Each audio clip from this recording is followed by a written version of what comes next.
Volvemos con El Radar en Blue Radio. Volvemos hoy sábado al Radar en Blue Radio y en bluradio.com y hablamos de incendios forestales que han sido uno de los grandes desafíos. Luchan contra el fuego en Natagaima, luchan contra el fuego en otros municipios del Tolima, son 8 en total que siguen en medio de la emergencia. Fernando González en Ibagué, ¿qué está pasando con los incendios forestales? Como crítica ha calificado la gobernadora del Tolima, Adriana Magali Matiz Vargas, la situación con los incendios forestales en el territorio departamental. Pero nos hace falta más ayuda del Licoportal. Hoy se encuentran activos 15 incendios forestales incontrolables que arrasan cientos de hectáreas en Natagaima, Coyaima, Prado y Ortega. Las estadísticas indican que hasta el momento van cerca de 13.000 hectáreas de vegetación consumidas y pérdida también de fauna de la región. Sensación térmica para esta hora, 44 grados centígrados en Natagaima. También en el departamento del Huila, en Palermo, en Aipe y en otros municipios hay emergencias por la pérdida de capa vegetal. Miles de hectáreas han sido arrasadas. Silvia Lorena Artunduaga. En el Huila, los incendios forestales dejan a la fecha más de 23.400 hectáreas consumidas por las llamas en 30 municipios del departamento. Neiva, Yaguará, Palermo y Aipe son las localidades donde se han registrado las más graves emergencias. Solo en Palermo, donde las conflagraciones dejan un daño ambiental irreparable, resultaron afectadas más de 13.000 hectáreas de bosques nativos. Y en Aipe, donde aún persiste la emergencia, ya van más de 3.000. Usted está en El Radar en Blue Radio.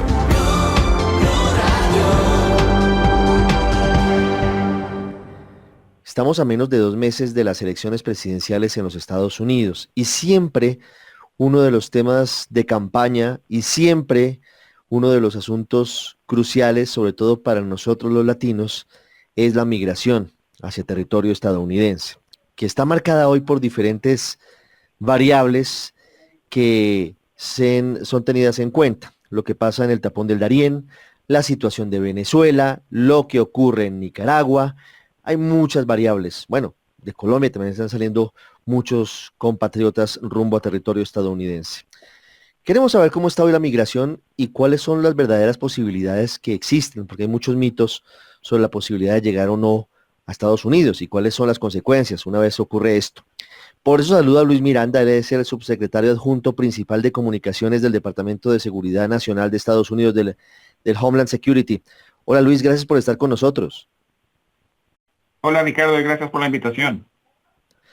Don Luis, ¿hoy qué está pasando con la migración? A pocas semanas de elecciones, ¿ha aumentado el número de migrantes que están llegando a Estados Unidos regular e irregularmente? Hemos visto en general una reducción en los últimos 2 meses desde que instituimos realmente en junio una nueva proclama presidencial que limita el acceso al asilo.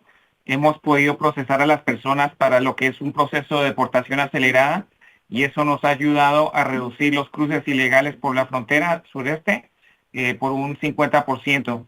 Y eso es una cifra mucho mayor si miramos a meses como diciembre, en los que estábamos viendo llegadas ilegales mucho más altas. Entonces, para nosotros eso es efectivo porque es importante, primero, reducir el flujo irregular por todos los problemas que trae, incluyendo las amenazas que sufren los migrantes en manos de los carteles que controlan ese flujo. Y también porque nos permite asegurar que los mecanismos de protección sigan existiendo para quienes tienen reclamos legítimos de protección. Luis, ¿hoy qué está pasando en el tapón del Darién? Bueno, algo que es importante, por ejemplo, estuvimos en Cartagena hace poco, hace casi un mes.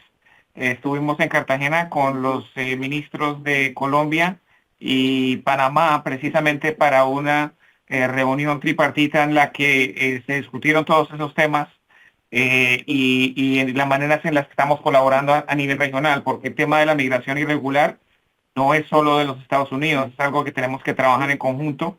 Y en esa reunión que tuvimos ahí con el secretario de Seguridad Nacional y los ministros, se habló muchísimo de que tenemos una responsabilidad compartida y que tenemos que, bajo los principios de protección y migración, reducir la migración irregular, pero también la expansión de los caminos legales y, por supuesto, que Colombia y Panamá reconocen la amenaza que representan los grupos criminales para los migrantes y que están haciendo más para afianzar su presencia en la frontera que comparten. Señor Miranda, quiero preguntarle por los colombianos que están migrando a Estados Unidos. ¿Ese número ha aumentado en los últimos meses o ha disminuido? Lo hemos visto disminuir junto con la baja que hemos visto en los últimos meses, pero sigue siendo un número significativo. De hecho, en julio y en agosto, en julio vimos que fue un 8% de las llegadas irregulares que llegaron a nuestra frontera, un 6% en agosto. Estamos hablando de unas, ya te digo la cifra, unas 5.500, 6.000 personas esos 2 meses. Entonces, pues es una cifra significativa.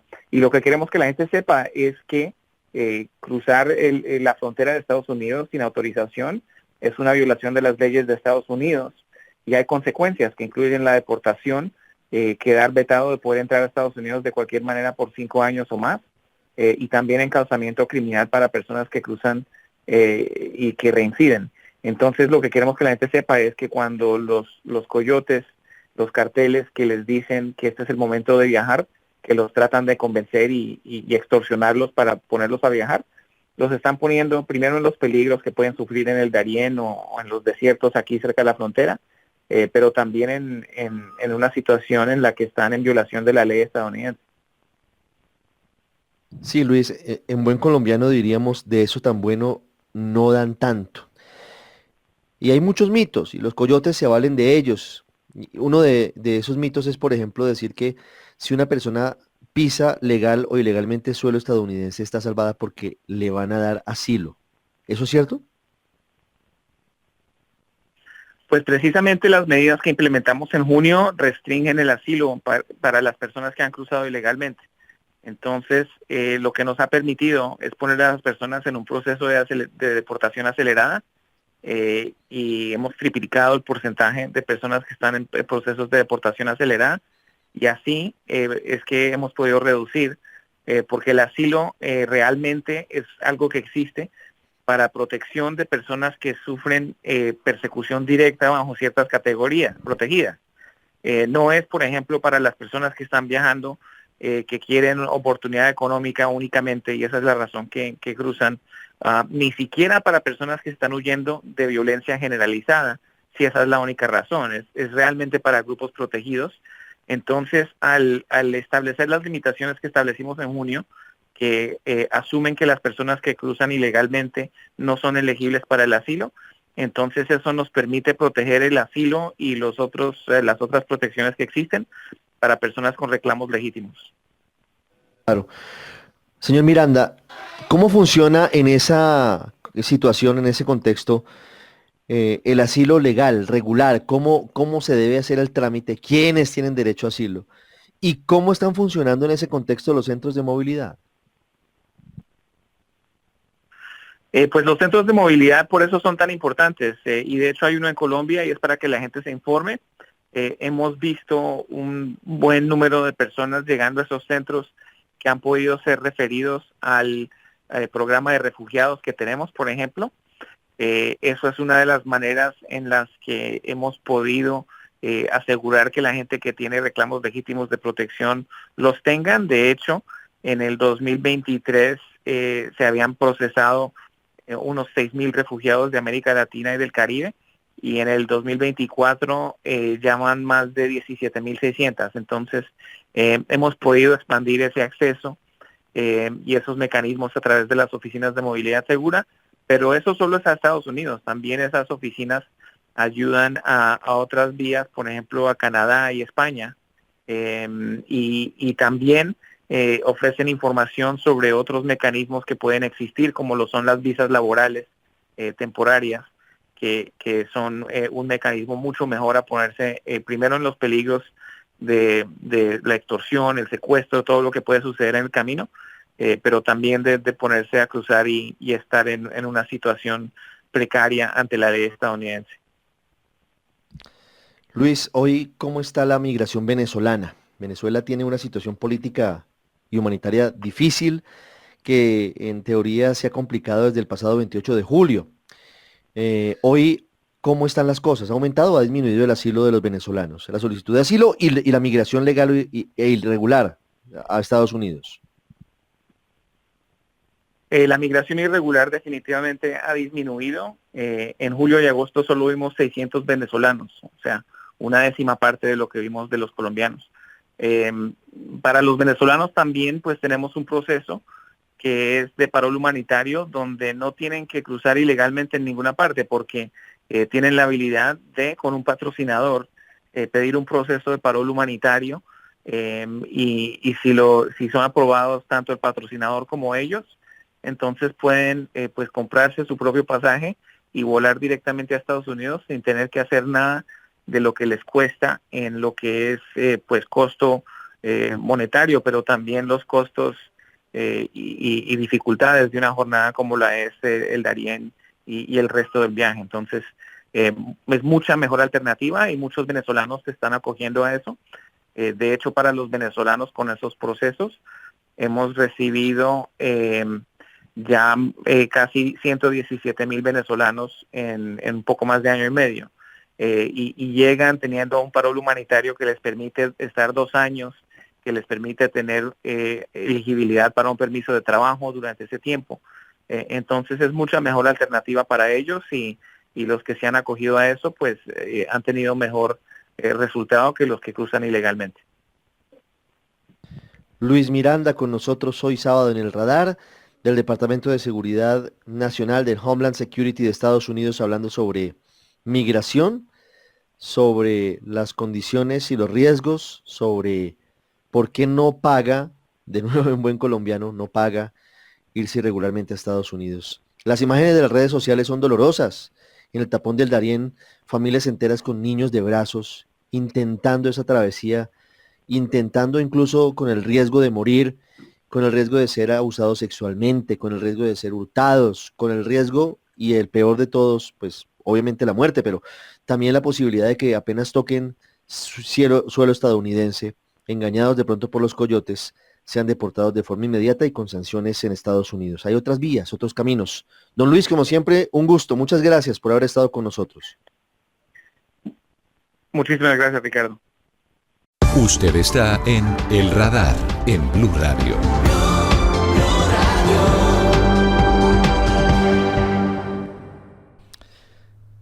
Esta semana que termina en Venecia, Italia, se llevó a cabo una reunión muy importante de los más importantes productores y distribuidores de huevo a nivel mundial.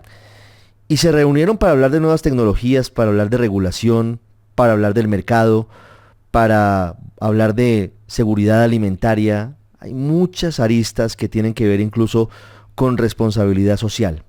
Y un colombiano en esa reunión de Venecia fue elegido como el nuevo líder, el nuevo jefe de la Comisión Internacional del Huevo, la reunión de las más importantes empresas distribuidoras y productoras de huevo en el mundo. Es Juan Felipe Montoya, él es el presidente de los queridos huevos Quiques en nuestro país. Juan Felipe, felicitaciones y gracias por estar con nosotros. Hola Ricardo, muy buenas tardes para usted, para la mesa y para todos los oyentes. Un gusto estar acá. ¿Qué significa esto? Esto es un proceso, Ricardo, que nosotros venimos haciendo desde hace mucho más de 15 años. Venimos asistiendo, venimos entendiendo y poco a poco veníamos viendo cómo es ese entender que estar dentro de este gremio de a nivel mundial nos enseña a nosotros hacia dónde va la industria. Si nosotros queremos hacer parte de eso o si simplemente nos quedamos aislados. En el 2015, fue así como en el 2015, nosotros fuimos y presentamos nuestra campaña de mercadeo, nos ganamos el Golden Egg Award, que es como un galardón para las compañías que hacen cada año las mejores tareas en mercadeo. Y en ese momento, digamos que Quiques apareció como a relucir dentro de los productores en el mundo. Y este relucir dentro de los productores en el mundo nos pusieron como en el ojo de estos grandes productores y oiga, ¿qué están haciendo? ¿Por qué está pasando lo que está pasando en Colombia?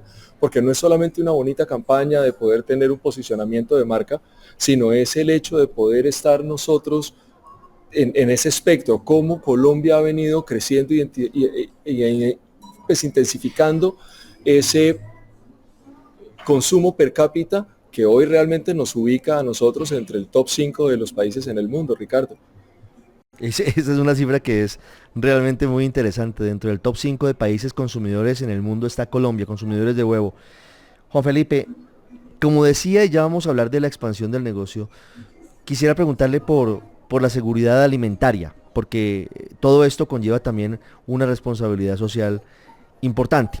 ¿Cuál va a ser su tarea, su gestión desde la Comisión Internacional del Huevo para que desde los grandes productores se apoyen las iniciativas de Naciones Unidas, de ONGs, para poder lograr llegar a sitios en los que se necesita alimento?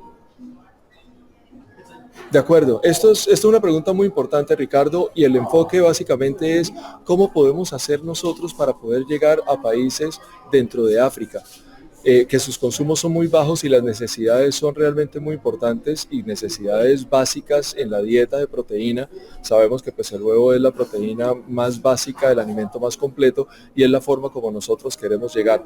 De esta forma, IEC tiene una fundación en la cual venimos llegando nosotros a África y venimos creando la forma como la gente puede empezar a conocer, porque hay sitios donde realmente ni siquiera conocen el huevo, o el consumo de huevo son números que pueden llegar a ser menos de 100 huevos en consumo per cápita año. Entonces, ¿cómo nosotros podemos llegar? ¿Cómo podemos empezar a contarles los beneficios, el hecho de la nutrición a los niños, la importancia de tener alimentado a los niños con huevo y con una buena cantidad de proteína los primeros 7 años? El enfoque está por ese lado. Seguimos nosotros de eso dentro del tema de seguridad alimentaria, que no es solamente en África, sino estamos hablando realmente en todos los países, pero la circularidad. Ricardo, ese tema de circularidad, nosotros no solamente debemos producir, sino tenemos que producir de manera responsable. Cuando nosotros hablamos de esa producción de manera responsable, es cómo vamos a cuidar al medio ambiente y de qué manera nosotros podemos hacer que lo que estamos recibiendo lo entreguemos de la misma manera. Esa emisión de gases de efecto invernadero es un tema absolutamente crítico. Nosotros hoy en Quiques venimos trabajando desde hace 15 años en este tema. Hoy la gallinaza, que es una generación de gases de efecto invernadero, hoy ya esa gallinaza no hay generación. Hoy tenemos un biodigestor y por un lado generamos un gas, que con ese gas vamos a generar energía eléctrica, y por el otro lado tenemos un fertilizante líquido orgánico. A ese tema de circularidad es lo que venimos nosotros conversando con el resto de colegas y cómo nosotros podemos hacer para que esto se implemente y pueda llegar poco a poco dentro de cada uno de los países y las empresas que producen en los otros países. Sí. Usted menciona también como uno de los desafíos como líder de la Comisión Internacional del Huevo, la sanidad animal. Eso cómo se aborda, cuáles son los desafíos más importantes que hay frente a la producción de huevo en el mundo hoy en torno a ese aspecto. Sí, correcto. Uno es el tema de sanidad animal y el otro es bienestar animal, que son dos temas que van muy pegados, van muy de la mano, y ese hecho de sanidad animal, hemos visto el tema de influenza aviar, y ese tema de influenza aviar se puede corregir y se puede de alguna manera prevenir, porque no es quitarlo de todo, pero es con ese tema. Cuando nosotros hablamos de seguridad para los animales, es cómo se pueden enfermar lo menos posible. Hay países donde el uso de antibióticos es increíble y de esa manera se vuelve y se racionaliza, se lleva todo a niveles como debe ser y como se debe utilizar. Entonces, esto va pegado mucho de qué pasa con los humanos, y por eso es tan importante que los consumidores no simplemente lleguen a cualquier marca, sino que lleguen a marcas conocidas y de confianza. Hay 500 cosas que se pueden hacer, pero hablando del tema de bienestar animal, Ricardo, es la manera como se tiene a los animales en condiciones correctas para que ellos puedan tener una buena vida. Y eso es lo que tratamos nosotros también de llevar para que la gente sea consciente y haga responsablemente la producción de sus animales. Juan Felipe, me estoy pensando en las cifras que usted nos dio hace un rato y me parecen muy interesantes porque ubican a Colombia como el 5.º país del mundo mayor consumidor de huevo.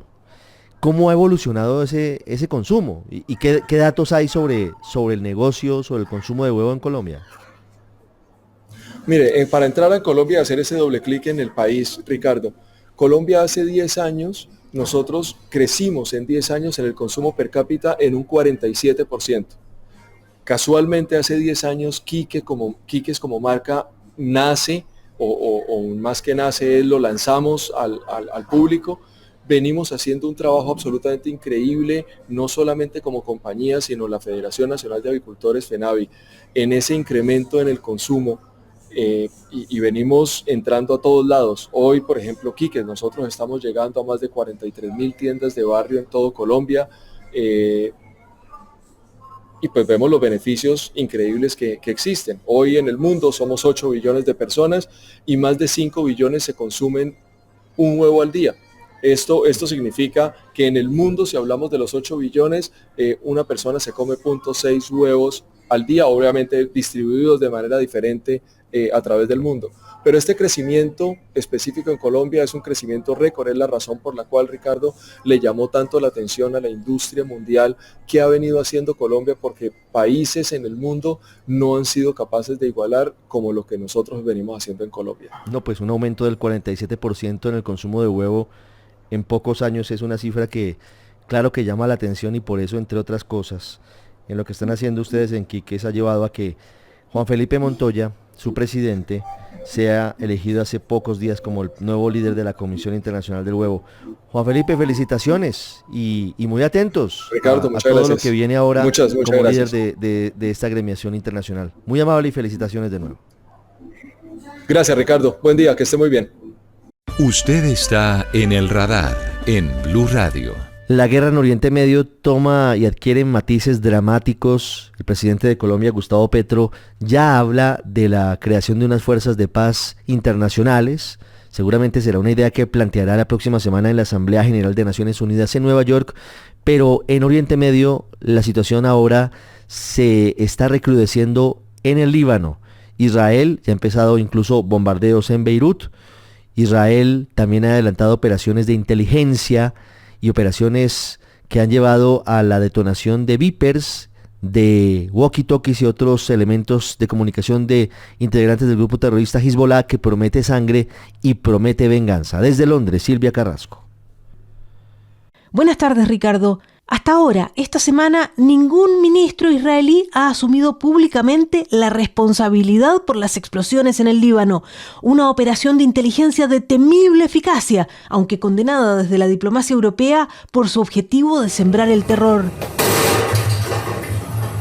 Como la que acabamos de escuchar, simultáneamente se comenzaron a sentir explosiones al menos en 3 ciudades distintas del Líbano, la mayoría sí en la capital, Beirut.